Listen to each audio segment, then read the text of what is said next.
So these are different moments. And I remember I was 24, 25 years old. We went to an Assyrian Christmas party.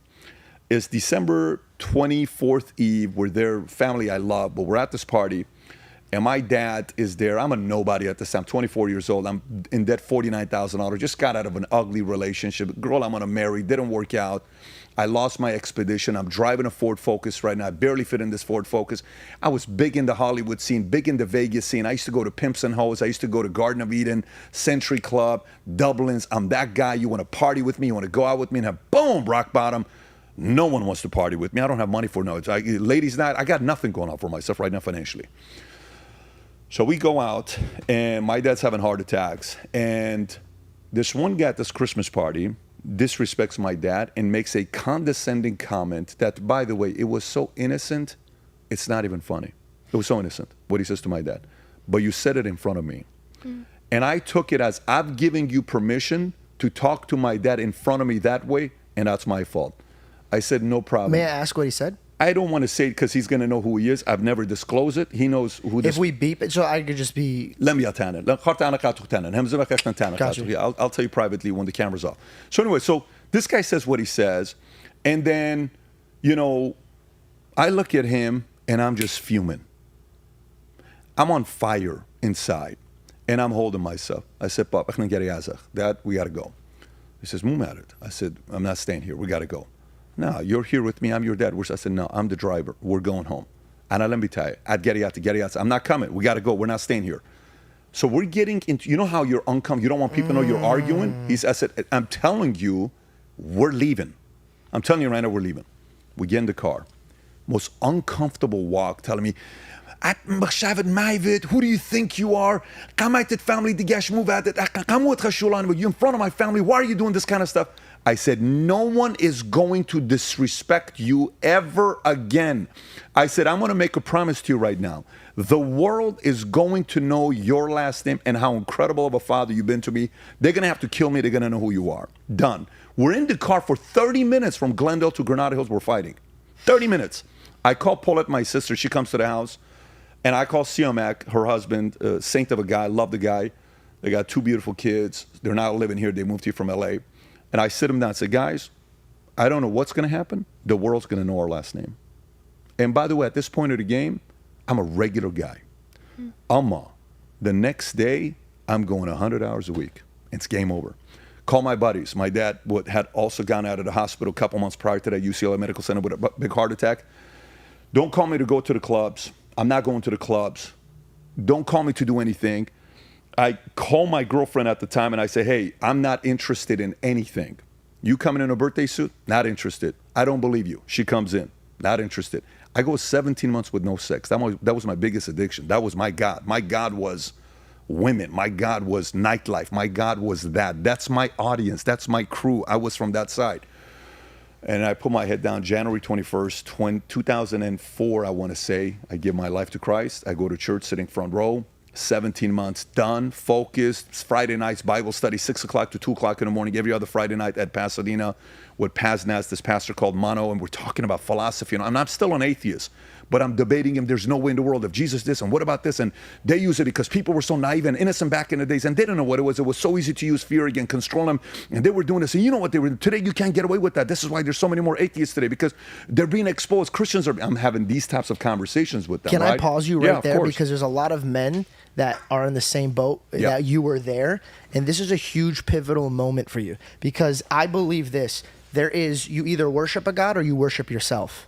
And I think that at that moment in your life, I want to know, what was it completely that opened your eyes? Because there's people that will, like, you could give them all the evidence in the world, but they'll reject it because they want to worship their lifestyle of sex, their lifestyle of drinking, their lifestyle of this. What was your pivotal moment? And what would you give to your enemies and your friends to just give them that information? Because I think, and this is just from my point of view, I think that's when you started really just taking off. So I'll give you a complete curveball here. What percentage of her past do you know? A lot of it. I mean, I would say like almost all of it. Do you think you know 100% of it? I would believe I do, on the aspect of, in this relationship, the one who runs it is the Lord. So I can never judge her for her past. I can never judge her for her future. Okay. What percentage of your past you think she knows? Every single bit of it. Okay, fine. I'm convinced if you think you know all of it, you have a God complex yourself. Let me explain. No, you fair. can push back and I'll give you my point of view. So when you're marrying somebody, you know, a man wants to know what? Everything. Why? We're insecure, we're protective, we're territorial. We have this natural, like, hey, you're mine. Like, hey, I want to make sure. Know. I need to know, like, what happened with that guy and how many this. I don't want and to how walk many into that. a place and be embarrassed. Totally get it. Yeah. And then later on in my life, what if stories come up and then I'm going to be embarrassed and da-da. Yep. These are all valid concerns that a territorial man will have. Totally innocent that we have. Okay. You can go back and forth with that in your mind, saying, I'm not getting married until I know 100% of the stuff. You ain't never going to get married. You're just never going to get married. So what's the moral of the story there? Okay, I'm the guy that has to know everything. Well, now I got a problem because it's not going to happen to me. I'm the mathematician. I'm the freaking math guy. I'm the angle guy. I'm the counting every light in a place. I'm the guy that's counting how many Celsius, I'm the guy that's counting how many lines goes all the way down, having a conversation with you. I'm counting those little buttons in here in that corner to see how many the buttons. Is it 9 or is it 12? I'm just kind of going, I'm that guy, right? So everything with my brain, the reason why I love math is because I can use Pythagorean theorem to get an answer to a formula that's the definite answer, not the maybe answer, not the 99% answer. So I have a problem with faith for a guy like me because I'm not gonna know 100%. So it was a nurture thing. Weren't taught faith when you were younger. No, I was taught faith when I was younger, but I was the guy that got kicked out of Bible study in a Syrian church in Iran, in Tehran, where they kicked me out. They're like, you know, you're asking too many questions. This is not what we're going to have. You got to get out of the class. And they kicked me out. I said, I'm not a Christian, guys.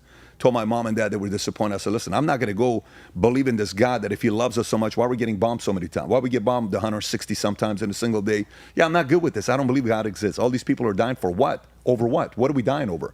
So I was that guy that fought back. So anyways, going back to the question you're asking with faith and how the decision was made, no matter how much I read of Lee Strobel, Case for Christ, if I read C.S. Lewis, you know, Mere Christianity, Cost of Discipleship, give me every book I could get my hands on from Billy Graham as to 4 different, God is either this, or he's that, or he's this, or I'm going to go read this guy and read the Scientology argument of Christianity, and I'm going to see the debate of this Muslim of Christianity on why this, and this guy that before Christianity on the Indian religion that did the same exact thing was married. I can go all of that stuff. And even if I do my entire lifetime, I'm not going to read all that material. So eventually there's going to come a point in your life that you're going to have to take certain risks in your life. There is risk to staying single, big risk. If I tell you right now, I'm looking at Dylan, my 9-year-old son, and he says, Dad, you know, what would happen if the war doesn't happen in Iran and Iran was at peace? I said, brother, I got to tell you this, Dilly boy, in a weirdest way, I'm glad it happened. Why, Daddy? Because I can't imagine life never meeting you. You've changed my life, Dilly. I said, I can't imagine life not meeting you. Our 4th kid, Brooklyn, she's 2 years old. She's went to school for the first time this week. We didn't want to have a 4th kid. We were good with 3. One day my wife comes home, says, crying. I'm like, what are you crying for? She says, I want another baby. I said, what are you talking about? I want 20 more babies. What are you talking about? I want another baby. We get pregnant. She gets pregnant. While she's pregnant, we're in Jekyll Island. We're testing. We're going 1 o'clock in the morning to the gas station, testing all this stuff. We're coming back. And she's pregnant. We go to the doctor. You're having twins. No way. Yes. We're expecting twins. Then we go back in the 11th week. One of the kids doesn't make it. And one of the kids before that told us that one of them is Down syndrome. So guess what? We don't know which one didn't make it. So now we have to have a baby, and we're watching videos late at night, raising kids, Down syndrome baby in a family, how the kids react. And for 30 days in bed, we're laying next to each other. It's almost, you're running a company. You have to still be there present for your kids. You have to motivate your guys. You have to run your thing. You have to do this. You have to do that. And you're sitting there saying, babe, man, this is a curveball, man. Baby's born. Tough. We have no idea what's going to happen with the baby, okay? Coming from a guy that has to know 100% because I'm a guy that takes calculated risks. Here's what I learned. When it comes down to marriage, everything's about odds. You don't know what's going to happen. You could change, she could change. As long as you have your faith in God and you do your part, your best, and she does her part, you guys go 1 year at a time, you're increasing the odds. But it's still not going to be 100%. Yeah, of course. Kids, same way. You're going to have kids, the fear of kids. You got miscarriage, you got this, you got that, you got this. There is risk. What if you only have daughters? 4 kids, it's all daughters. What are you going to say? I want a son. What if you only have boys? You never have a daughter. It's God's plan for you. There's certain things in life. Out of your hands. It's out of your hands. So faith, marriage, kids, these areas, I don't want to control. As a control guy, I don't want to control those specific areas. So the person you're talking about that's 23, 24, 25, there is a risk to staying single, and it's a massive risk. There's a risk to getting married. I'm willing to say with all the BS people keep talking about that there's risk to be married, there's more risk staying single than there is to get married. Of course. Yeah. There is more risk. You have the risk of being an atheist, not believing in God. Don't worry about it. It is a risk. It is a greater risk to be an atheist than to believe in God. Why? I'm talking to Joe on the podcast a couple weeks ago, and this conversation came up, right, about faith and all this stuff. And Joe has his own philosophies, and when he has all these different people, there's a reason why he's loved, because he'll talk to everybody about it.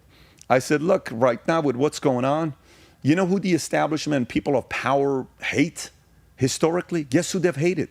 People who are hopeful, people who are faithful, people who have the faith to believe the future looks bright. You can't control those types of people. It's a very weird dynamic. Their eyes are different. There's fire in those eyes. You know what the eyes look like when somebody is hopeless or doesn't have, it's like so faithless? You know what their eyes look like? Defeated. Yeah, bitter. broken. You can control them. Yeah. You can push them around. You can bully them. Good luck bullying Somebody who has faith. somebody who has faith or is hopeful.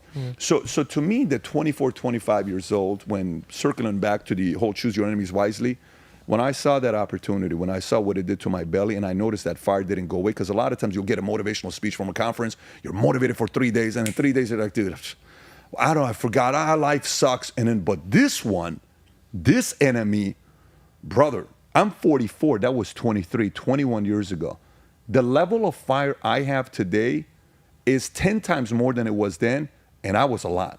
So that is the ability to choose your enemies wisely. Of course, that's the title of the book, but a part of the book is also you got to choose your allies wisely. You need the right enemies, but you need the right allies.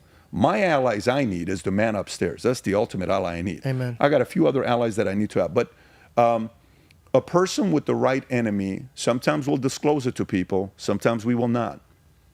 Sometimes it's somebody that only you know about, but you don't want to advertise it. And you'll all of a sudden see someone and say, man, that guy already has all the money in the world. That guy already drives a nice car. Why is a guy that's worth $300 billion named Elon Musk, what are you doing? You can buy you can buy a state. You can buy a small country. You can buy Belize and name it Muskland. You can go do whatever. What are you doing? How many more billion-dollar companies do you need to build? Do you need to go to space? What's the point? And then you kind of pull back and you're like, oh, okay, that's his dad? Got it. I got it. And that's his mom? Totally get it. We know who the enemy is. Great. He may not talk about it, but that's a drive. And by the way, we can say this about a lot of names at the top. They chose their enemies wisely, and you just hope it's not the wrong enemy that eventually destroys you.